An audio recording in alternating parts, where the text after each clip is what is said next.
When I think about Inspire to Give, it was born out of the idea of just giving away jewelry. A friend would say, oh, I had one of your necklaces on and a friend gave me a compliment and I gave it away.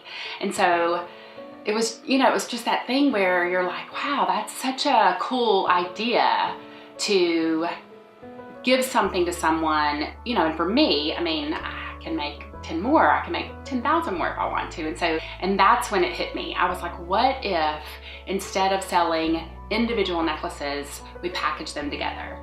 And so that's where Inspire to Give was born. So our first idea for Inspire to Give was a necklace. We decided to put 2 of these together in one package. With each piece of jewelry, we have 3 right now, and with this necklace, we give back to the Well House.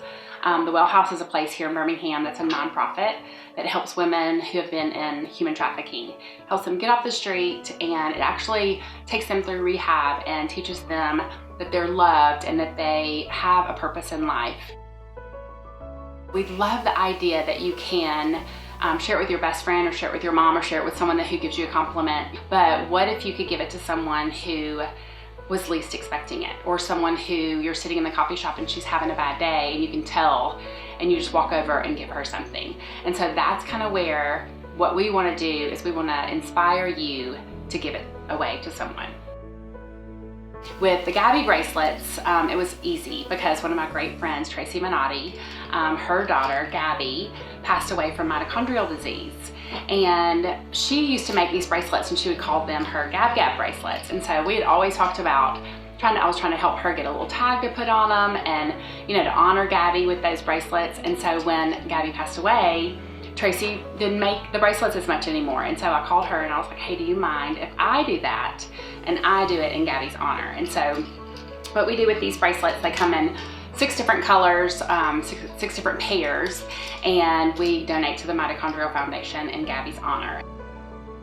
So the third Inspire to Give piece of jewelry that we decided to make, this one was for one of my daughter's very best friends, Madison McManus. She passed away last year in a car wreck.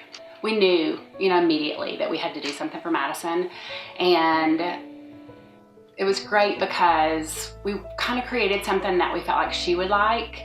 One of her favorite quotes is by Katrina Meyer, no matter what our differences are, we all look at the same moon.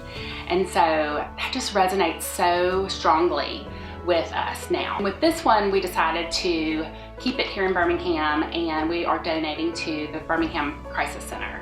So what we also did on this piece of jewelry and the packaging is we added a phone number to the back of it so that if anyone is going through something or if they need someone to talk to, if they're wearing this bracelet and they happen to keep the packaging, they'd have that phone number. We want these kids to know how important they are, and I think that's what the biggest part of this bracelet, when I'm wearing it or when I give it to someone, I want to give it to them so that every time they wear it, every time they look at it, they can just see it on their wrist and realize that they're important, that they mean something, and that they have purpose in this life. I wear 2 of them all the time, and so I'm constantly, wanting to give them away and wanting to give them to someone that I love, but also someone that maybe doesn't feel like they're being seen, and I want to make sure that they know that I see them.